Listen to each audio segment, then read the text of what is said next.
The ruins still smoldered, but the husband was already selling the land for luxury development. The investigation closed the case within a week, but one major clung to a detail: a missing porcelain figurine. They stripped him of his badge and gun, but they never got their hands on the letter from the dead woman. Major Archibald Monroe stood in Chief Victor Brennan's office, staring at the wall behind his superior.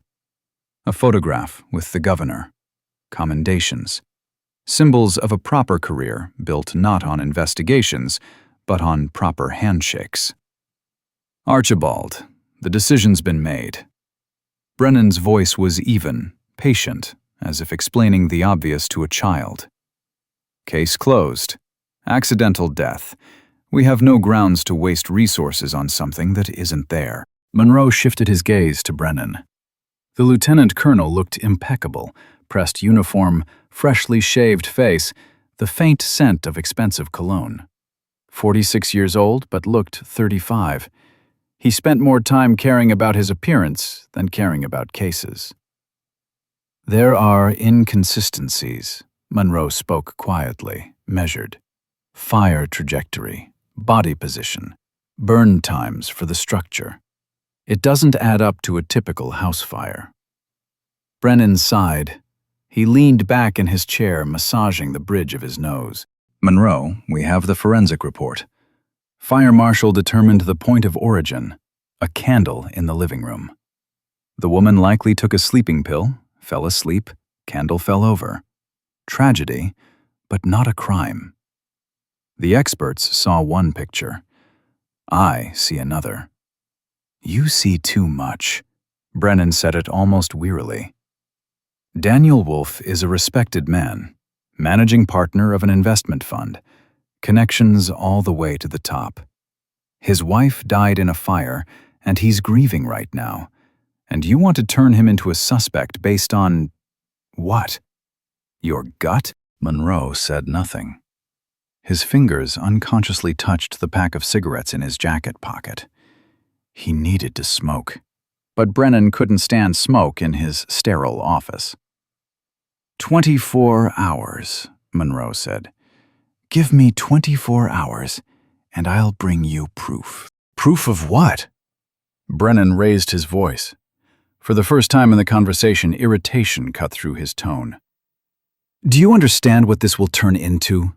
District attorney, lawyers, press, accusations of overreach, defamation, and all of it for your intuition? For the truth?" Brennan stared at him with a long, appraising look. Monroe held it calmly. He saw calculation in his chief's eyes, weighing risks, assessing consequences. "No," Brennan finally said. "Case is closed. You'll transfer all materials to the archive, today." Monroe nodded, slowly, once. He turned and headed for the door. "And Archibald," Brennan's voice stopped him at the threshold. "You're 2 years from retirement. Don't ruin your reputation chasing ghosts." Monroe stepped into the corridor. The door behind him closed with a quiet click. He stopped, pulled out a crumpled pack of Camels and a lighter. A Zippo, a gift from Sanders, his partner who died 15 years ago from a bullet meant for Monroe. The metal was warm, worn smooth from hand. The corridor was empty. Fluorescent lights hummed overhead, casting dead light on gray walls. He walked to the stairwell, pushed through the heavy door, and descended to the landing between floors. Here, no one would see him. Click of the lighter. Flame. First drag. Smoke filled his lungs, and for a moment the world became simpler. Monroe leaned against the cold concrete wall and closed his eyes. Daniel Wolfe, 42 years old, managing partner of Wolfe Capital. Impeccable reputation. Light gray eyes that held not a drop of grief when Monroe spoke with him 3 days ago at his Beacon Hill estate. Only cold, polite curiosity. Helen Wolfe, 39 years old, landscape architect. Her body was found in the burned vacation home in Cape Ann. Firefighters arrived too late. The flames devoured the wooden structure almost completely. The corpse lay in the living room, charred, curled in a pugilist's pose. Classic fire victim position. But there were details. Monroe took another drag. Smoke escaped his lungs in a thin stream. Body position. She was lying face toward the door, arms stretched forward as if she'd tried to escape. But the door wasn't locked. Smoke should have woken her. Survival instinct should have made her crawl toward the exit. But she lay 3 meters from an open door and made no attempt to reach it. Fire trajectory. The experts said the origin was in the living room, an overturned candle, but the burn pattern on the ceiling beams indicated a heat source higher than candle flame, as if someone had poured an accelerant, gasoline, solvent, around the room, creating multiple ignition points simultaneously. Sleeping medication in her blood.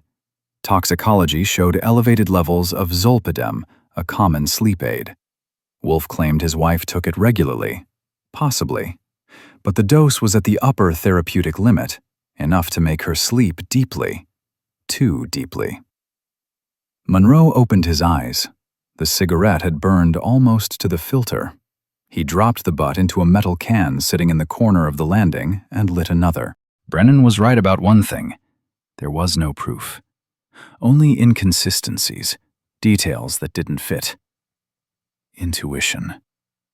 40 years in homicide had taught him to recognize lies, not in words, in the space around a crime.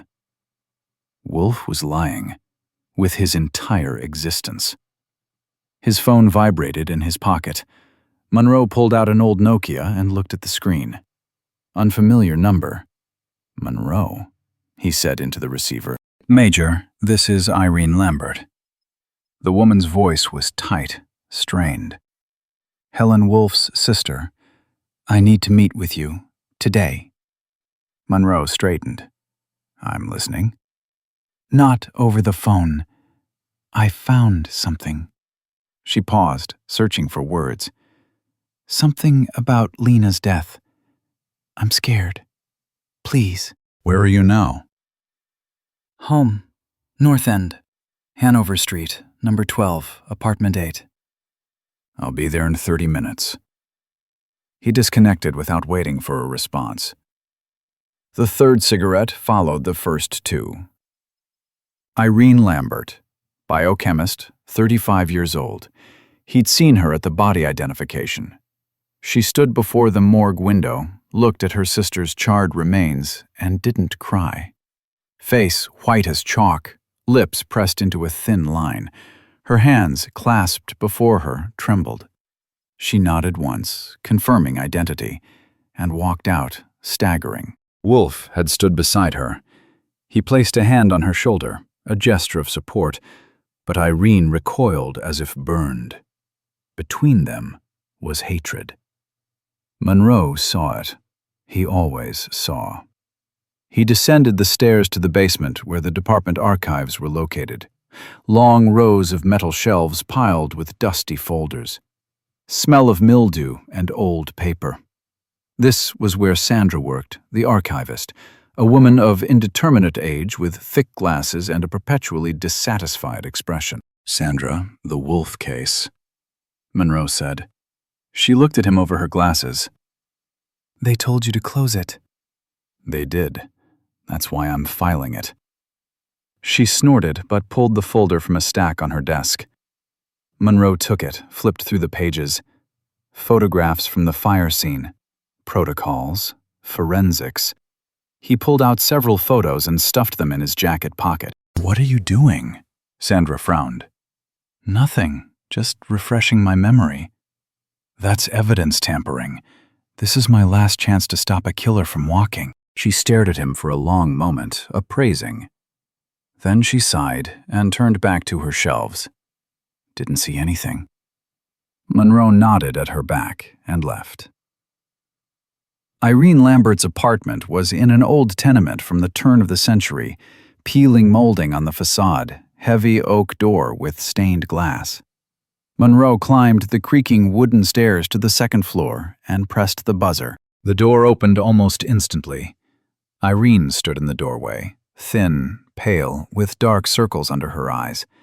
Hair, light brown, pulled into a messy bun. She wore a dark gray sweater and jeans. She looked like she hadn't slept in days. "Major." She stepped aside, letting him in. "Come in." The apartment was small, 2 rooms. The living room doubled as an office, desk covered with papers, laptop, shelves of scientific monographs. Windows faced a courtyard. Light was scarce, and Irene switched on a desk lamp. "Thank you for coming." She sat on the edge of the couch, hands clasped together. "I didn't know who else to turn to." Monroe settled into the chair across from her. He pulled out a notepad and pen, but didn't write yet. "You said you found something." Irene nodded. She stood, walked to the desk, and picked up a small box, brought it to Monroe. Inside was a phone, an old smartphone in a worn case. "This is Lena's phone. I took it from her apartment in the city the day after," she faltered. "After the fire." Daniel didn't know about it. This was her second phone, a backup. She kept it separate. Monroe took the device. The screen was locked. Password? Our mother's birth date, 041157. He entered the digits. The phone unlocked. Home screen, a few icons, nothing extra. Monroe opened messages. The last message was sent 2 days before Helen's death. Sender, a number without a name.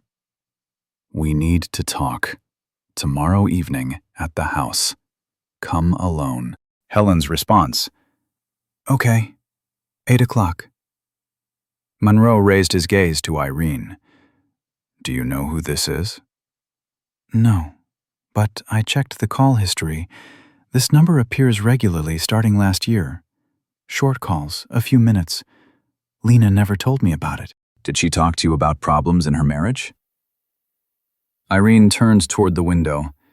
Her shoulders tensed. Lena didn't complain. She was closed off. But I could see it. The last 6 months she changed, became anxious, withdrawn. I'd ask, she'd brush it off, say everything was fine. But it wasn't fine. Was she afraid of her husband? I don't know. Maybe. Irene turned back to him. Tears stood in her eyes, but she wouldn't let them fall. "Daniel was always strange, too perfect, too controlling. He chose who Lena could socialize with, where she could go. Called it caring. To me, it felt like he was slowly cutting her off from everyone." Monroe scrolled through more messages. They were terse, almost businesslike.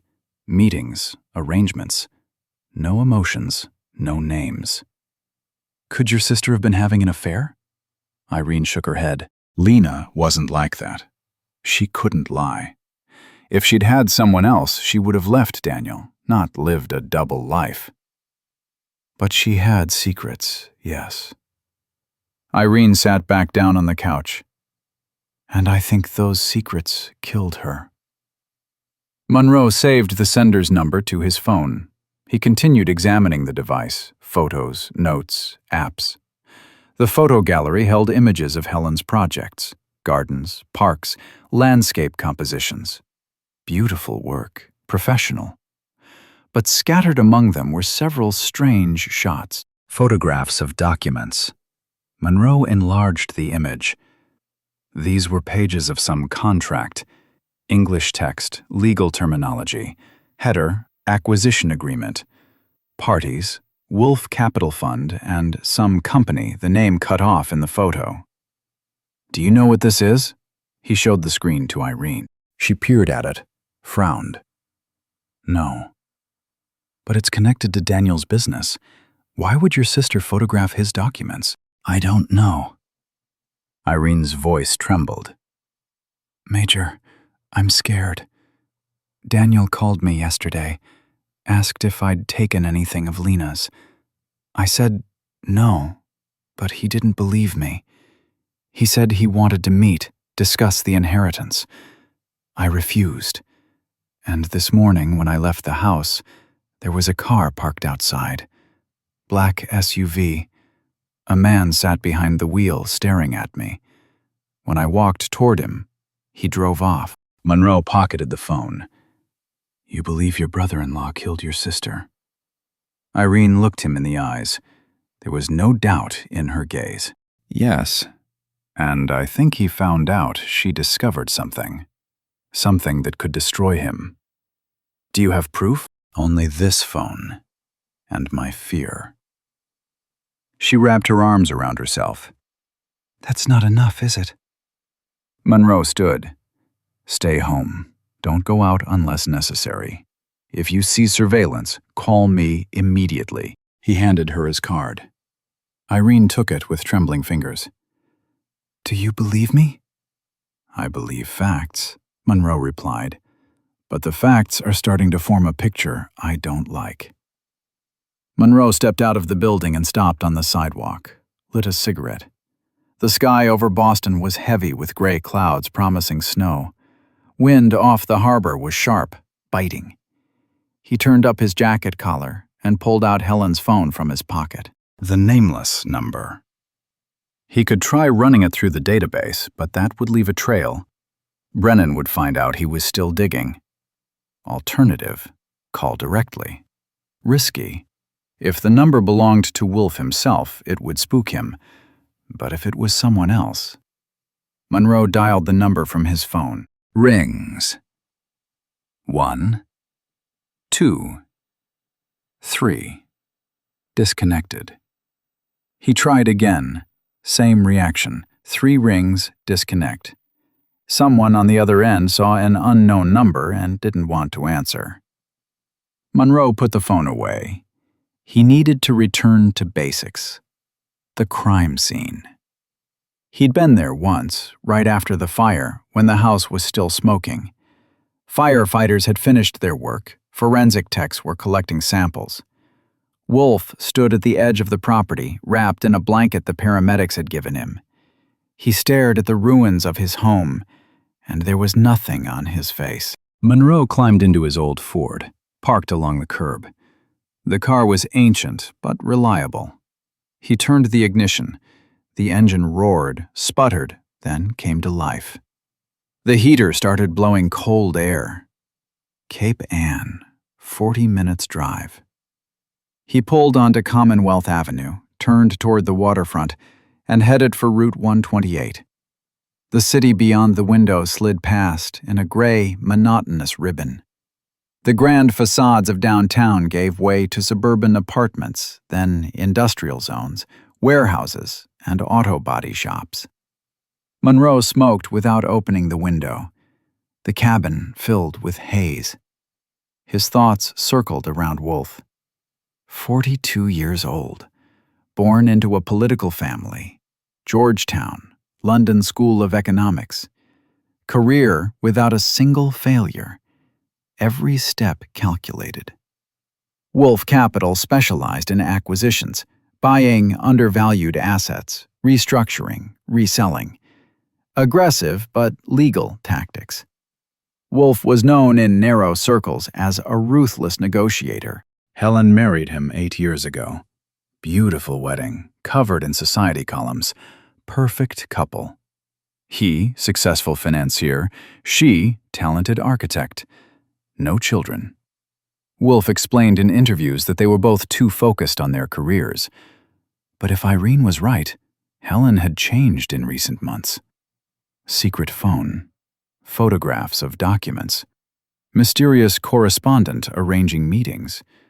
She was searching for something. Or running from something. And now she was dead. Monroe turned off 128 and drove down a narrow road leading to the vacation community. Snow began to fall, large, wet flakes settling on the windshield. Wipers squeaked, smearing grime. The Wolf property sat deep in the community, at the edge of a pine forest. The lot was surrounded by a high fence, but the gate now stood wide open. Police had removed the tape 3 days ago. Monroe drove onto the property and stopped before the ruins. Almost nothing remained of the house. Charred skeleton, protruding scorched beams, collapsed roof. Foundation covered in ash and debris. The smell of burning still hung in the air, mixing with the freshness of the pine forest. Monroe stepped out of the car. Snow fell quietly, covering the black ruins with a white shroud. He walked the perimeter, peering into the remains of the structure. The point of origin, according to the experts, was in the living room. There had been a fireplace. Beside it they found melted remains of a candlestick. Candle fell, ignited the rug, fire spread. Classic household carelessness. But Monroe crouched near what remained of the living room. Collapsed floorboards, charred furniture. He ran his hand along a fragment of ceiling beam. It crumbled to dust under his fingers. The burn was deep, complete. Too complete for an ordinary fire. He stood and circled the house from the other side. The living room windows faced a deck. Glass had shattered from the heat, frames charred. But on the deck, 5 feet from the window, sat patio furniture, table, 2 chairs. They were covered with soot, but hadn't burned. Strange. If the fire had been intense enough to completely destroy load-bearing beams, it should have damaged the furniture on the deck, but it was barely affected. As if the heat concentrated inside the room, not escaping outward. Monroe returned to the car, pulled a flashlight and rubber gloves from the trunk, put them on, and entered the ruins again. He carefully moved debris aside, studying the ash, searching for something the forensic techs might have missed. Under the collapsed furniture in the corner of the living room, he found a piece of fabric. Burned, nearly disintegrated, but preserved enough to distinguish the texture. Not cotton, not wool. Synthetic. Monroe brought it to his nose. Through the smell of burning came another. Acrid, chemical. Solvent?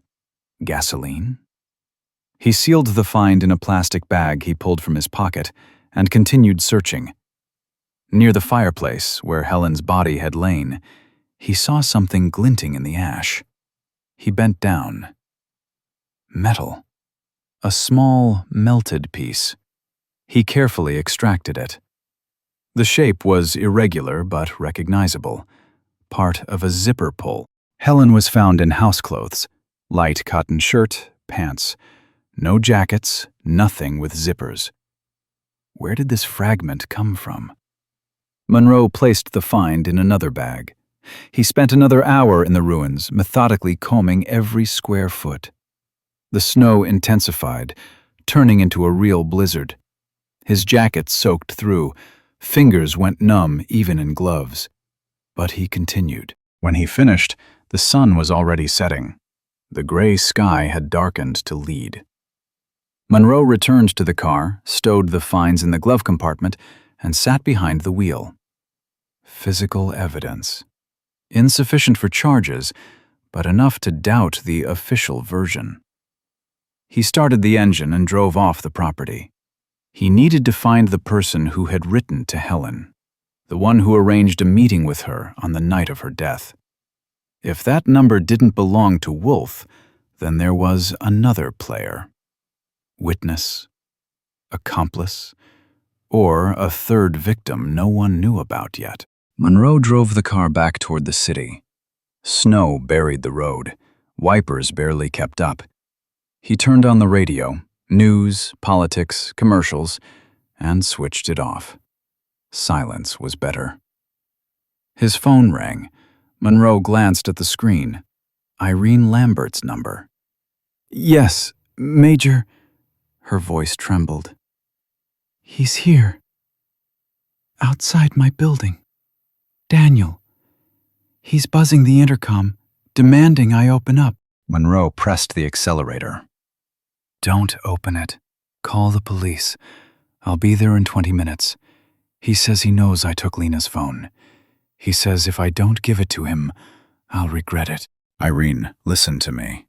Lock the door, all the locks, Don't respond to the buzzer. Police will be there in 5 minutes, me in 20. You're safe." The line went dead. Monroe cursed, quietly, bitterly, and increased speed. The Ford tore down the snowy highway, skidding on turns. He steered through it, gripping the wheel with whitened knuckles. Wolf had shown himself. He'd lost control. This was the first step toward a mistake. Monroe shifted gears and pushed forward, into the blizzard, into the night, toward where a game was unfolding whose outcome he couldn't yet predict. The phone rang when Monroe stood in the entryway, looking at his Ford parked under a streetlight.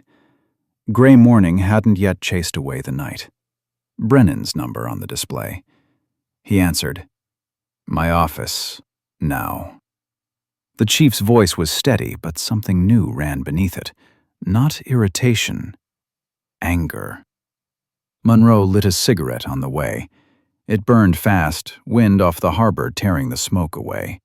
He walked slowly, as if stretching time. Brennan had called him on the carpet before, but today the feeling was different. Heavier.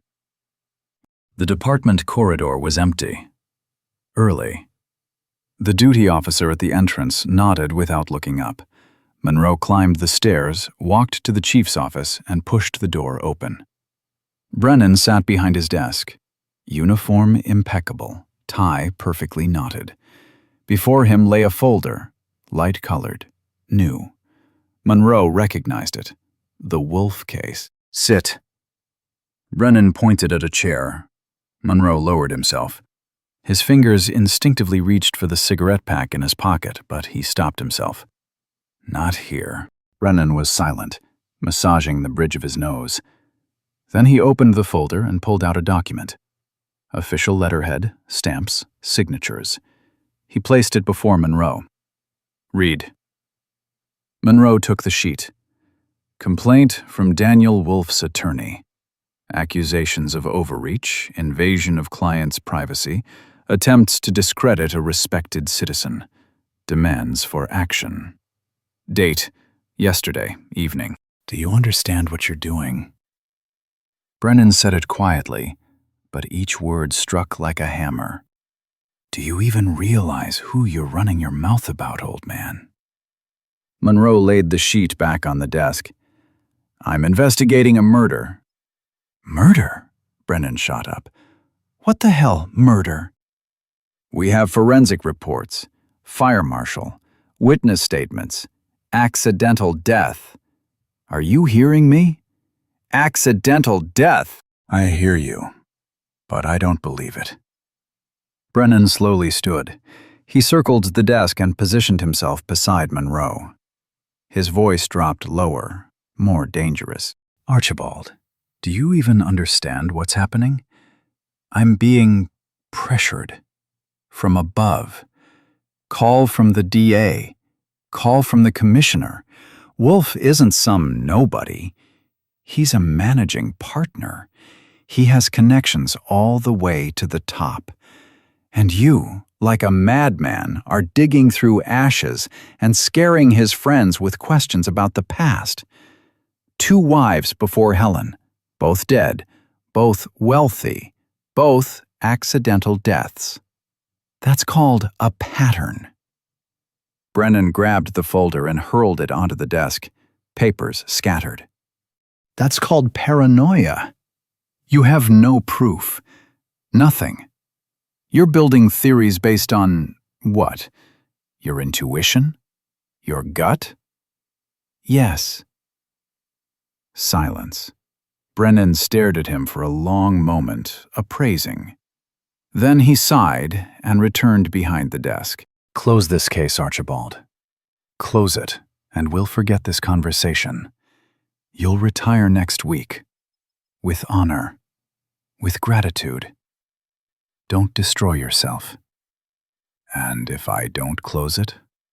Brennan raised his gaze. There was no malice in his eyes, only fatigue. "Then I'll suspend you. Internal investigation. Overreach. Discrediting the department. Tribunal, Archibald. Is that what you want? Monroe stood, slowly, as if each movement required effort. No, but I can't stop. He left the office.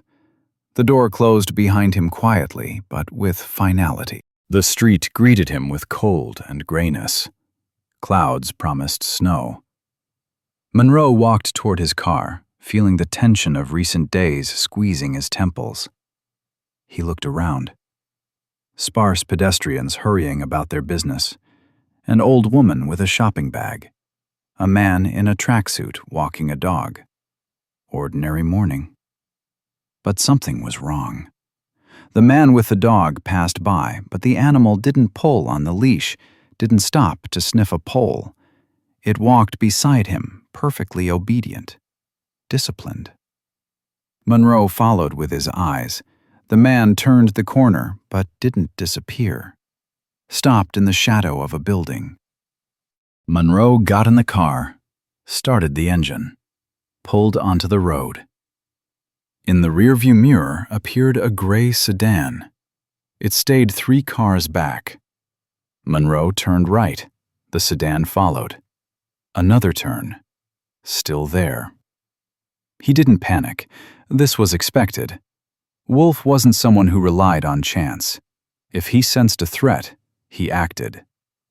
Monroe turned into a narrow alley, braked hard, and spun around.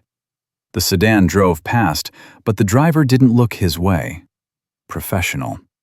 Monroe pulled back onto the avenue and headed toward downtown. Stopped at a cafe, went inside, ordered coffee, and sat by the window. From here, his car was visible. He drank the hot, bitter liquid and smoked, watching the street. The gray sedan parked nearby. The driver didn't get out. Monroe finished his coffee, left money on the table, and exited through the back door. Walked 2 blocks, caught a cab, gave an address. Hanover Street, number 12. The cabbie nodded. The car moved. Monroe leaned back against the seat and closed his eyes. Fatigue pressed down like a heavy blanket. He hadn't slept properly since seeing the photographs of the burned house. Every time he closed his eyes, he saw Helen Wolf's charred body, her outstretched arms, as if she'd tried to escape. But the door had been open. It didn't add up. The restaurant Venetian occupied the heart of downtown, in an old mansion with ornate molding and high ceilings. Monroe arrived near noon. He paid the cabbie and went inside. Smell of expensive food, soft music, muted light. A waiter in an impeccable suit met him at the entrance. Reservation? No. I need a table. For 1. The waiter surveyed him. Worn tweed jacket, wrinkled shirt, smell of tobacco, and barely concealed a grimace. All our tables are reserved. Monroe pulled out his badge. The officer quickly changed his expression. Of course, this way. He was led to a small table near the entrance, in the corner, the least desirable spot. Draft from the door, noise from the street. Monroe sat, ordered coffee. He waited. Daniel Wolf came here every day at 1 in the afternoon. Monroe had checked. This was his territory, his ritual. Here he closed deals, met with partners, dined alone while reading market reports on his tablet. Minutes crawled. Monroe drank cooling coffee and smoked, ignoring the disapproving glances of waiters. He didn't care about their opinion. He only cared about Wolf. At 1:05, the door opened. Daniel entered the room with a smooth, confident stride. Suit by Tom Ford, fitting perfectly on his athletic frame. Hair neatly styled, light tan. He looked like a man who had everything under control. His gaze swept the room and froze on Monroe. For a fraction of a second, just an instant, but Monroe caught it. Flash of fury in light gray eyes, jaw clenching. Then the mask returned. Polite surprise, slight smile. Wolf approached the table. Detective Monroe. His voice was calm, even warm. What an unexpected encounter. Have a seat, Mr. Wolf. Wolf didn't sit. He stood, looking down. His fingers lightly touched the table's edge. I'm afraid I have an appointment, but I'm always happy to assist law enforcement. If you have questions, my attorney is at your service. I have questions. They concern your curse. Pause. Wolf's smile didn't falter, but his eyes grew colder. I don't understand.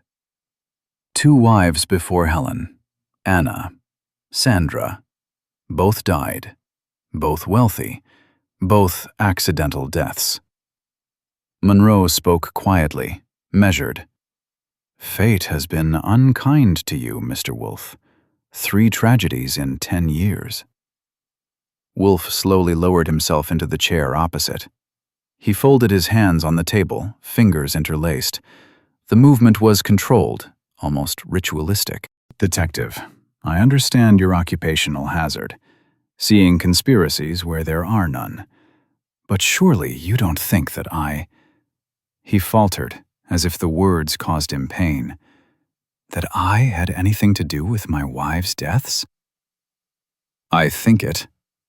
No, I'm certain. Silence stretched. Around them, glasses clinked softly, newspapers rustled, melody flowed from hidden speakers. But between them was emptiness. Wolf sighed, his face twisted with grief, eyes moistened. You can't imagine how hard this is for me. Anna fell down the stairs, heart attack. Sandra drowned, cramp in the water. Lena.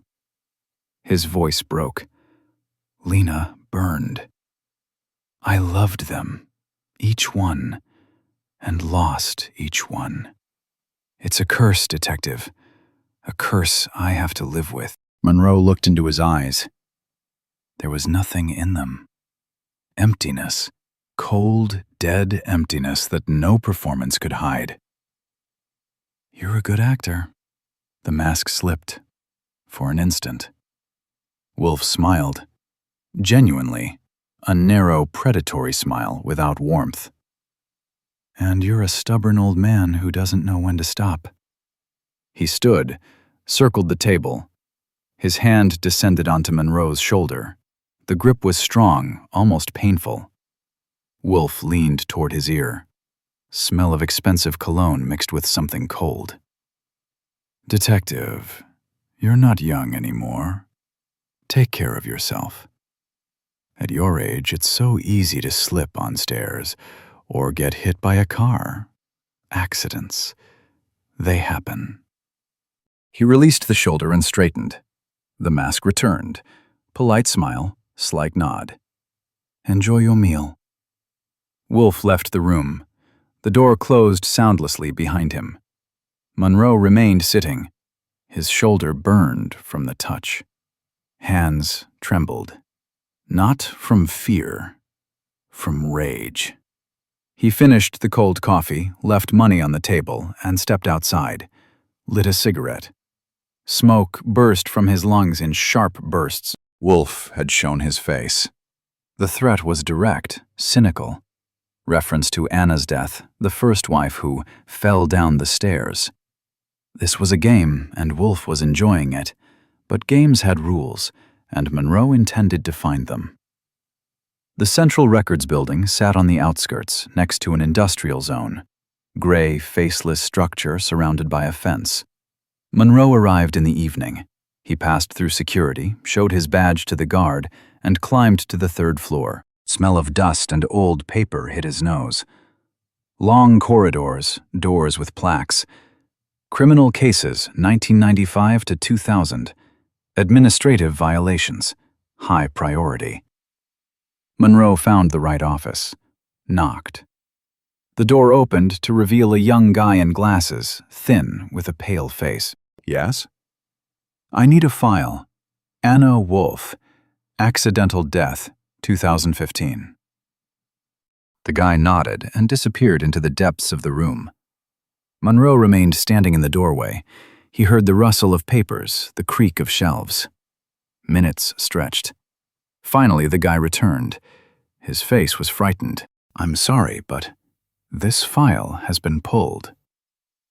"What?" "Pulled. A week ago.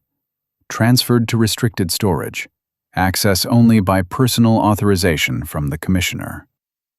He handed Monroe a paper. "Here's the order." Monroe took the sheet. Official letterhead. Stamp. Signature. File number 4598/2015.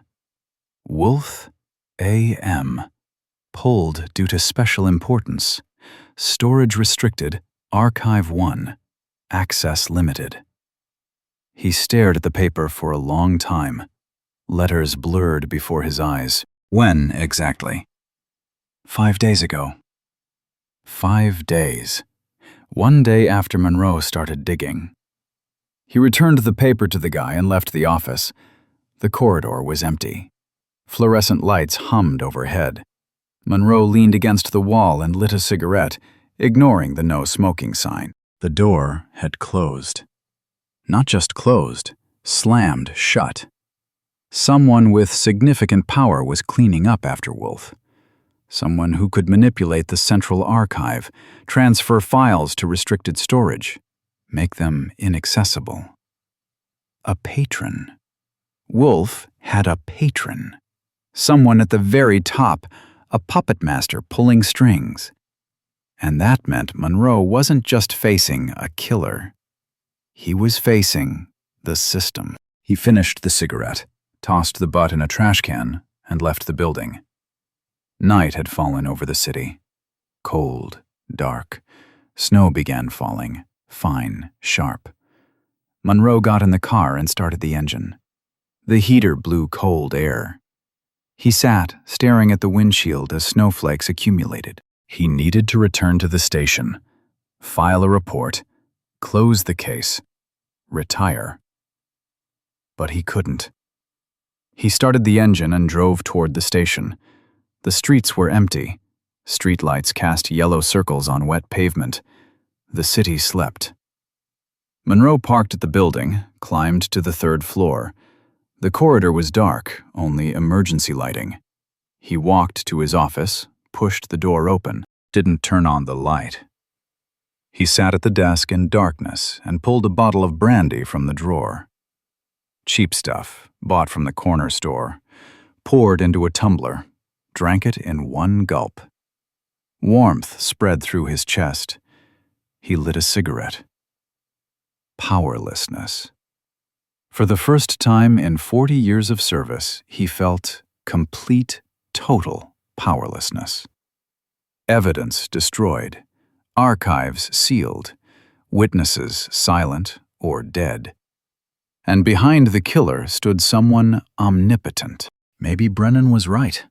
Maybe he should just walk away, close his eyes, forget.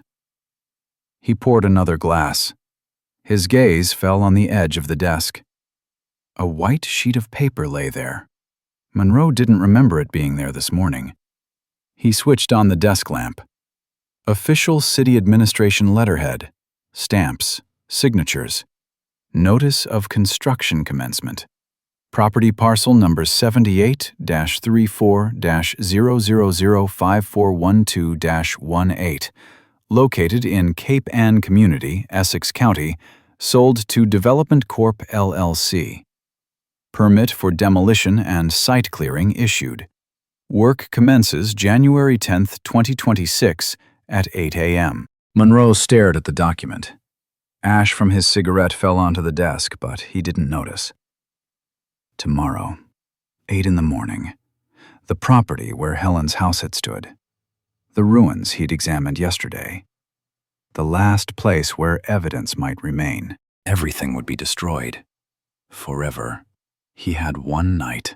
Monroe slowly stood. He switched off the lamp, grabbed his car keys, and left the office. The corridor greeted him with silence. The game wasn't over yet. The apartment greeted him with silence. Heavy, oppressive, like earth on a coffin lid. Monroe pushed the door open and walked into the living room without turning on lights. Moonlight seeped through dirty windows, pulling from darkness the outlines of furniture, bookshelves, a sagging armchair, an empty bottle on the table. He lowered himself into the chair. Hands rested on the armrests. He sat motionless, staring out the window at gray rooftops and black sky. He no longer existed. Detective Archibald Monroe. 40 years of service hadn't ended with a commendation, not with a retirement ceremony, but with disgraceful suspension.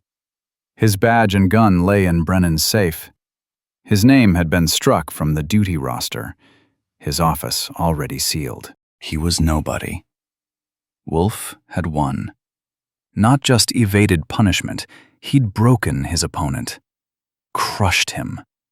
And now, probably, sat in his penthouse drinking expensive wine and planning his next hunt.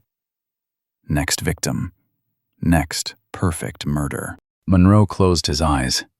Fatigue crashed over him in waves. He hadn't slept for 2 days. His body demanded rest, but his mind refused to shut down. In the darkness before him rose faces. Helen Wolf, Anna, Sandra. 3 women, 3 corpses, 3 accidents. And tomorrow there would be a 4th. He opened his eyes, pulled from his pocket a crumpled envelope. Helen's letter. The paper was thin, almost transparent in the moonlight. He smoothed it on his lap and began to read, slowly, listening to every word. Katie, if you're reading this, I'm dead. Forgive me. I understood too late what my marriage had become. Daniel isn't human. He's a predator. He married me for money, just like he married the 2 before me. Anna, Sandra. Both dead, both wealthy, and I'll be the 3rd. The words were calm, almost dispassionate. Not hysteria, not a plea for help. Cold, precise analysis of the sentence she'd pronounced on herself. I tried to find proof, but he's too smart, too careful. The law can't stop him. So I made a decision. If I can't save my life, I'll save yours. I changed my will. My entire estate goes directly to you, bypassing my husband. He married me for money. He'll kill me for money, but he won't get it. Monroe turned the page. Something clinked in the envelope. He shook the contents onto his palm. A small, old-fashioned key fell into his hand. Cold. Heavy. Numbers scratched on the tag. South Station, Storage Locker, Unit 247. If something happens to me, take what I left in the storage locker. This is my insurance, my revenge, my final plan. Use it. Stop him. Don't let him kill another woman. Forgive me, Katie. I love you. Helen. Monroe clenched the key in his fist. Metal bit into his palm. Katie. A name he'd never seen before. Sister? Friend? He had no right to open someone else's storage locker. He had no warrant, no authority. He was no longer a detective, but he was human. Slowly, as if lifting a heavy weight, Monroe rose from the chair, stuffed the letter and key back in his pocket, took his worn coat from the hook, left the apartment. Outside was cold. Wind off the harbor cut his face. Snow had stopped, but clouds still hung over the city like a heavy blanket. Monroe got in his Ford, started the engine. The car coughed, sputtered, but started. He drove to the station. South Station greeted him with a hum of voices and the smell of cheap coffee. People moved back and forth, tourists with backpacks, business people with briefcases, homeless warming themselves by radiators. No one paid him attention. Just another tired man in a worn coat. Storage lockers were located in the basement. Monroe descended concrete stairs. The smell here was different. Dampness, mildew, stale air. Long corridor lined with rows of metal units, dim fluorescent light. No guards, no cameras. This was an old building where anonymity was valued over security. He found the row with number 247, stopped before the unit. His hand reached for the key. For a moment, he froze. What if there was nothing inside? What if Helen had been wrong, and her insurance was just the illusion of a desperate woman? Monroe inserted the key into the lock, turned. A dry click echoed in the empty corridor. The door opened. Inside, in the half-light of the unit, sat a wooden box. Dark, polished, with brass corners. Monroe carefully pulled it out. Heavy. He set the box on the floor, crouched, and lifted the lid. Journals. 5 thick notebooks in hard black binding. On each, a year written in neat handwriting. 2018, 2019, 2020, 2021, 2022. Monroe took the first notebook, opened to the first page. June 1st, 2018. Today I married Daniel Wolfe. The happiest day of my life. He snapped the notebook shut, gathered all 5 in his arms, placed them back in the box, and stood. Left the basement. Got in his car, drove home. The journals lay on the passenger seat. They seemed to burn his gaze. Monroe sat at the table. Before him, an open notebook. The desk lamp cast a circle of yellow light. Outside the window, night slowly yielded to dawn. He read. The first notebook was full of happiness. Helen described the honeymoon, romantic dinners, plans for the future. Her handwriting was steady, confident. She loved. She believed. The second notebook began to change. The first troubling notes appeared. Daniel grew colder, less time at home, more business trips, strange calls late at night. Helen blamed it on work. She made excuses. She waited. The third notebook. Cracks in the facade. Helen accidentally saw Daniel's correspondence with a lawyer, discussion of her accounts, her assets, questions about inheritance. She started digging, searching for information about his previous wives. March 15th, 2020. I found an article about Anna Wolfe's death. Fell downstairs, heart attack. Funeral was private. Daniel inherited her entire estate. I found a photo of Anna. We look alike. Same type, same age, same money. The fourth notebook. Cold terror. Helen no longer loved. She was afraid. Each entry, documentation of details. Times when Daniel came home, what he said, where he looked. She analyzed him like an entomologist studying an insect under a microscope. June 10th, 2021. Today he suggested I go to the house, alone. Rest, darling. You need time to yourself. He never talked like that before. I refused, said I had a meeting. He smiled, but his eyes remained empty. The fifth notebook, the last.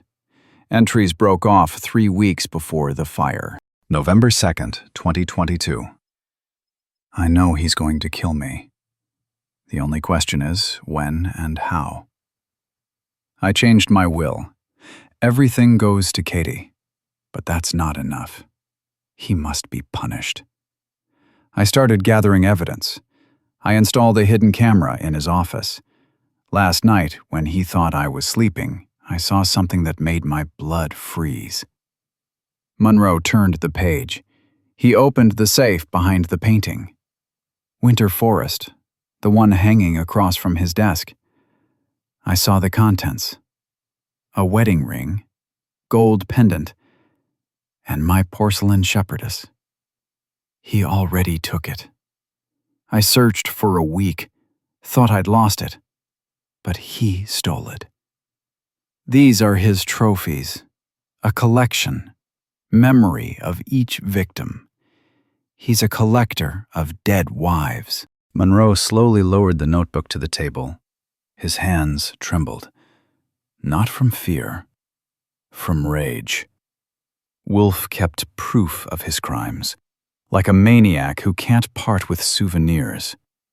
This was his weakness, his hubris. He thought himself invulnerable. The phone rang. Sharp, piercing sound tore through the silence. Monroe picked up. Brennan's number. "Hello, Archibald." The chief's voice was quiet, troubled. "I need to talk to you. I'm suspended. You have nothing to talk to me about. Listen to me." Brennan spoke quickly, nervously. "I dug into the Wolf case. You were right. Everything's too smooth. The complaint came in an hour after your visit to him. Property sold within 24 hours. Papers prepared in advance. Someone with very high connections was clearing his path. I figured that out. Too late. There's something else." A pause. "Wolf has a private flight booked. Today at midnight. Logan, private terminal. Destination, Dubai. No extradition from there." Monroe straightened. "He's running." "Yes, and if he flies out, we'll never touch him again." Brennan sighed heavily.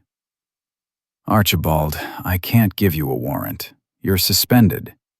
Officially, I don't even have the right to talk to you, but the report on your suspension is on my desk. I haven't submitted it upstairs yet. Bureaucratic delay. It could get lost for a couple hours." "What are you saying?" "You have until midnight. Find something ironclad, something we can use to detain him right at the airport. After that, Archibald, I don't know you. This conversation never happened." The connection died. Monroe looked at his watch. 7 in the morning. He had 17 hours. He stood, took the last notebook from the table, reread the entry about the safe. Painting with Winter Forest. Wolf's office. Evidence behind glass, under lock, in a mansion guarded by alarms and cameras. Madness. But he had no choice. Monroe placed the journals back in the box, hid it under the bed, put on a clean shirt, buttoned his jacket, looked at himself in the mirror. Gaunt face, sunken eyes, gray hair, old man. He smirked. Wolf thought him harmless. Mistake. Monroe left the apartment. Wolf's mansion stood on Beacon Hill behind a high fence with cameras.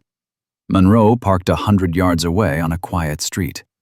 Sat in the car, smoking and watching the lit windows. 8 in the evening. 4 hours until takeoff. He got out of the car, walked to the gate, pressed the intercom button. Long pause. Then a voice, calm and mocking. "Detective Monroe, what a surprise." "I need to talk. You're suspended. You have no authority to be here." "I'm not here officially. I came to say goodbye." Laughter. Quiet, cold. "Come in. Door's open." The lock clicked. The gate slowly slid apart. Monroe walked through the garden, approached the front door, pushed it open. Daniel Wolf stood in the foyer.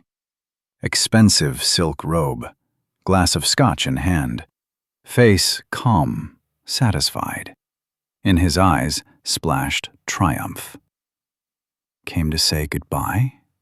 He took a sip. "Or do you still have illusions you can touch me?" Monroe crossed the threshold, closed the door behind him. "I came for the shepherdess, Daniel." The smile faltered. What? The porcelain shepherdess, the one that belonged to Helen. Monroe stepped forward, and for Anna's wedding ring, and Sandra's gold pendant, your trophy collection.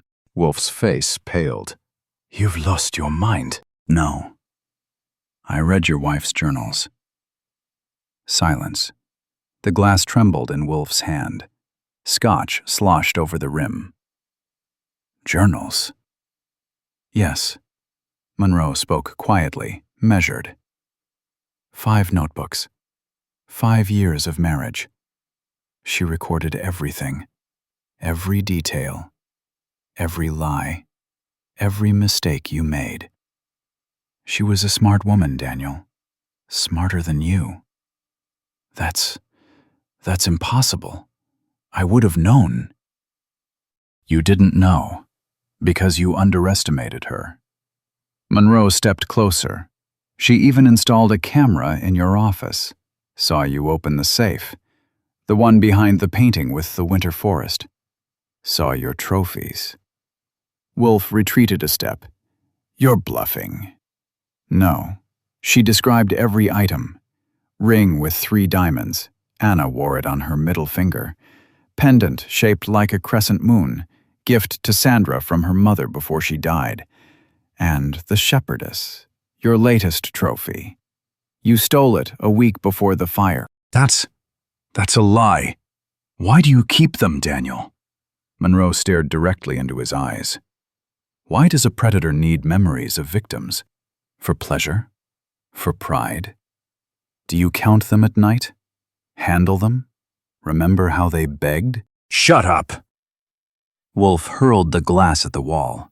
It shattered into pieces. Shut up, old man. You can't prove anything. You don't have a warrant. You're not even a cop anymore. His voice broke into a scream. His face twisted with rage. The mask collapsed. You're right, Monroe said calmly.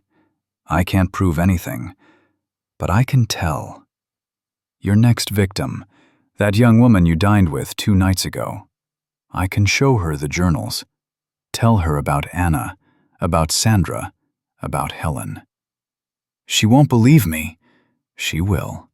Women always sense when a man is lying, especially when they're shown proof. Wolf stared at him.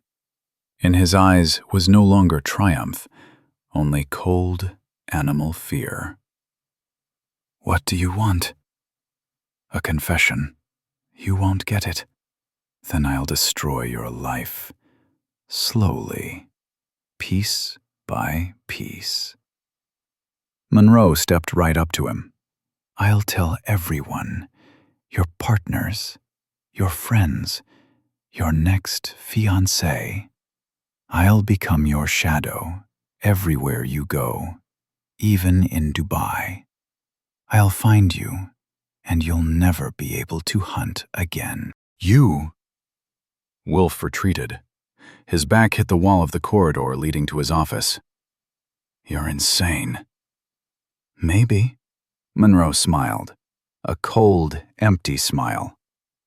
But I'm free, and you're in a cage. Wolf jerked. His gaze darted toward the office. To the door. To the painting with the winter forest behind it. One instant, one involuntary glance. Monroe caught it. He saw fear in Wolf's eyes. Realization. Panic. Thank you, Daniel. Monroe said quietly. You just showed me where the truth is. Wolf froze. Between them hung silence. Heavy. Suffocating. Then Monroe turned and walked toward the exit, opened the door, looked back from the threshold. Have a good flight, if you make it. He stepped into the night. Behind him, the door slammed shut. Monroe walked to his car slowly, deliberately, got behind the wheel, pulled out his phone, dialed Brennan's number. It's me. Safe behind the painting in the office. Winter Forest. That's where the evidence is. Get a warrant, get a team, and meet him at the airport. He hung up, started the car, drove away from Beacon Hill. In the rearview mirror, Wolf's mansion slowly dissolved into darkness. Game over. Brennan called 20 minutes later. Monroe sat in the car, parked in an alley 2 blocks from Wolf's mansion. Engine idling, heater blowing warm air. He smoked, watching the side mirror, waiting. The phone vibrated. "We're moving." Brennan's voice was tense but controlled. "Judge signed the warrant. Team leaves in 10 minutes. Search of the house and arrest at the airport." "Good." "Archibald." A pause. "You're sure?" "Yes. If you're wrong, if there's nothing there..." "It's there." Brennan exhaled. "Then stay away. You're suspended. If there are questions, I don't remember the last time I spoke to you." "Understood." The connection died. Monroe flicked the cigarette out the window, pulled out another, lit it. Smoke burned his throat. He leaned back against the seat and closed his eyes. Fatigue pressed down like a lead blanket. He hadn't slept in 3 days. His body demanded rest, but his mind refused to shut off. Scenes from recent days played through his head. The ruins, Helen's letter, the journals, Wolf's face when the mask fell. That look, that involuntary, panicked look toward the office. Monroe had caught it. Now, all that remained was to wait. Time crawled. Minutes turned to hours. Monroe sat motionless, watching the street through the dirty windshield. Sparse pedestrians, cars passing by, lights in house windows. Ordinary evening. At 9 in the evening, 3 black vans pulled up to Wolf's mansion. No lights, no sirens. Quiet. People in uniforms emerged, operatives, forensic techs. Brennan walked in front. His silhouette was recognizable even from a distance, solid, composed, determined. They approached the gate. Monroe couldn't see details, but he imagined. Buzzer ring. Presentation of warrant. Wolf opening the door with a smile, confident in his safety. And then, realization. Monroe extinguished his cigarette, started the engine, slowly pulled out of the alley, and drove away. Nothing more for him here. This was a performance where his role had ended. He'd done his part. The rest, up to the system he no longer trusted. But tonight, this night, it had to work, at least once. Monroe arrived home, climbed the stairs, opened the apartment door. Silence. Darkness. Smell of old books and dust. He walked into the living room. Without turning on lights, lowered himself into the chair, pulled his phone from his pocket, placed it on the armrest, waited. Brennan would call, sooner or later, with good news or bad. Minutes crawled. The clock on the wall ticked, old mechanical one, inherited from his father. Its ticking echoed through the empty apartment. 11 at night. Nothing. 11:30. Silence. Monroe closed his eyes. His head spun from sleep deprivation. Thoughts tangled. He imagined operatives opening the safe, pulling out the wedding ring, pendant, shepherdess. Wolf, for the first time in his life, speechless, standing in handcuffs. Or not. Maybe the safe was empty. Maybe Wolf had managed to remove the evidence. Or it had never existed, and Helen's journals were just the product of a doomed woman's desperation, inventing a trophy collection so someone would believe her fear. The phone rang. Monroe grabbed the receiver. "Yes." "You were right." Brennan's voice trembled. "Not from anger, from shock. We opened the safe. There's... God, Archibald, everything's there." Ring engraved Anna, forever yours, D. Gold pendant shaped like a crescent moon. And that damn shepherdess. Plus a bunch of other stuff. Photographs, records. He documented every murder. Monroe exhaled. Slowly, carefully, as if afraid to disturb the moment. Where is he? We arrested him at the airport. He tried to leave earlier than planned. When we entered the house, he'd already left. But we made it. Brennan paused. Thank you, Archibald. I was wrong. Forget it. No, I should have believed you from the start. I'm sorry. Monroe didn't respond. He didn't need apologies. Didn't need acknowledgement. He'd done what he had to do.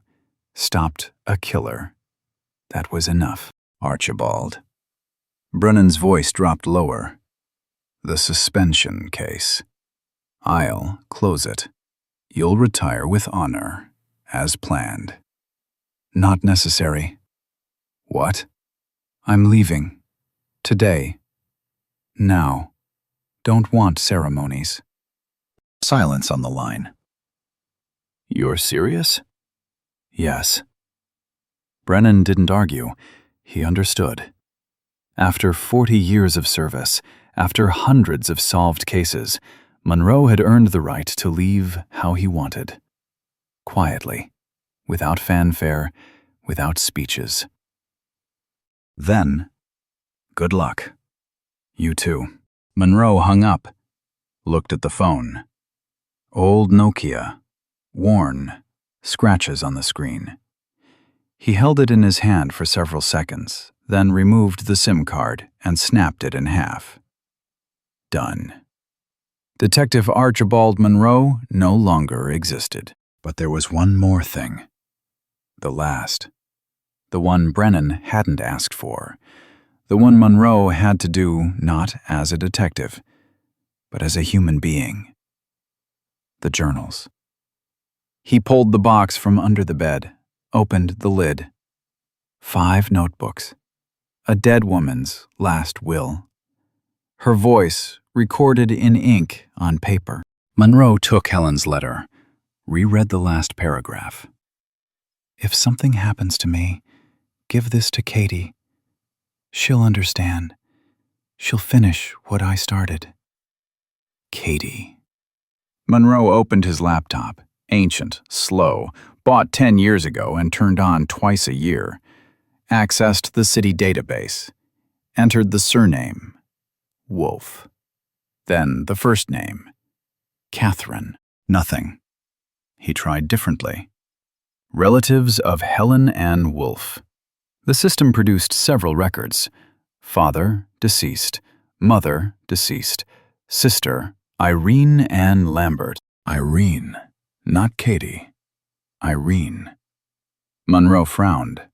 Helen had written Katie, diminutive of Catherine, but her sister's name was Irene. Mistake? Or... He opened the letter again, read every word carefully, and suddenly understood. This was protection. If the letter fell into wrong hands, if Wolf found it first, he'd search for Katie, a woman who didn't exist. And the real heiress, the real sister, Irene, would remain safe. Smart woman. Even in death, she thought 3 moves ahead. Monroe copied down Irene's address on paper, shut down the computer, took the box, got dressed, left the apartment. The address led to Cambridge, quiet, tree-lined part of the city where professors and doctors lived. Monroe drove slowly, unhurried. Roads were empty. The city slept. He parked at an old brownstone with ornate molding and tall windows. Climbed to the 3rd floor, found the right door. On the nameplate, Lambert I.A. Monroe stood for several seconds, gathered his thoughts, then pressed the buzzer. Long pause. Footsteps behind the door. Sound of a chain sliding. The door opened. A woman around 35 looked at him. Dark hair loose over her shoulders. Brown eyes, the same ones he'd seen in Helen's photographs. Similar, but softer, warmer. In her gaze wasn't the older sister's coldness, but the same intelligent strength. Yes? Voice quiet, cautious. Irene Lambert?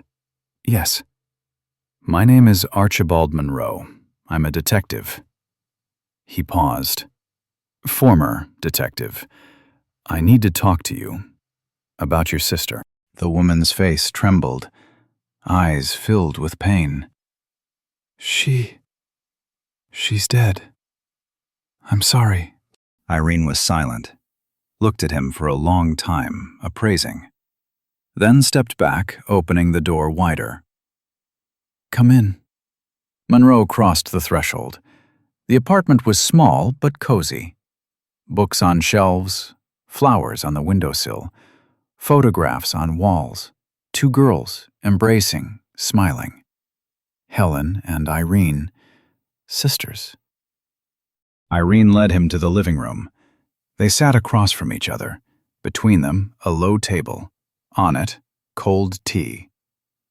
I knew, Irene said quietly. When they said it was an accident, I didn't believe it. But I couldn't prove it.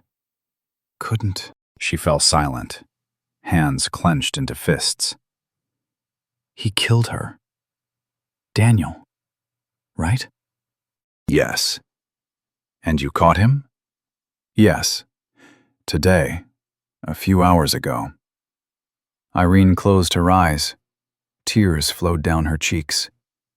She didn't sob, didn't wail, just sat, and tears flowed. Quietly, unstoppably. Monroe waited. He didn't rush her. Grief can't be rushed. Finally, she opened her eyes. Thank you. Don't mention it. No, thank you. She wiped the tears.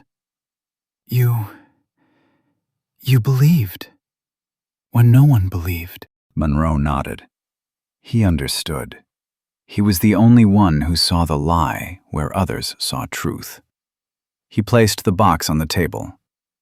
Your sister left this for you. Irene looked at the box. Slowly, carefully reached out. Opened the lid. Saw the notebooks. This is journals. 5 years. She recorded everything, every detail. She was preparing, planning.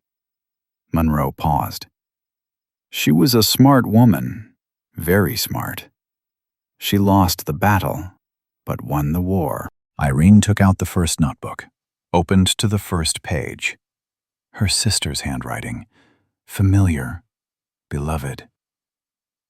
June 1st, 2018. Today I married Daniel Wolfe, the happiest day of my life. She snapped the notebook shut, pressed it to her chest, closed her eyes. Monroe stood. Time to leave. He'd done what he had to, delivered the inheritance, closed the circle. Wait. Irene opened her eyes.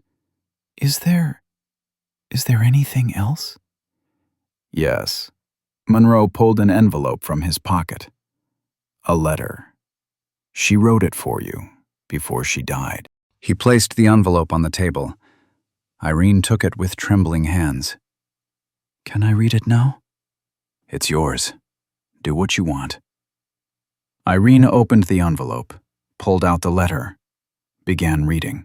Monroe watched her, saw how her face changed. Pain, horror, anger, sorrow, love. All emotions at once. Finally, she looked up. She changed her will. Everything went to me. He got nothing. Yes, she saved me. Even dying, she thought of me. Irene's voice broke. She always thought of me.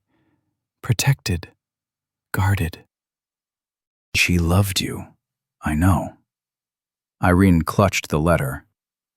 What now? What should I do? Live, Monroe said simply. Live for her. Live for both of you. That's the best revenge. Irene nodded slowly. She understood. Monroe headed for the exit. Hand fell on the door handle. Detective. He turned. You're a good man.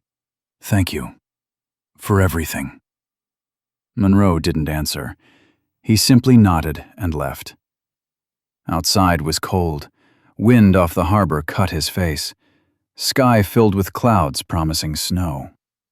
Monroe walked to his car slowly, heavily, as if each movement required effort. Fatigue crashed in waves.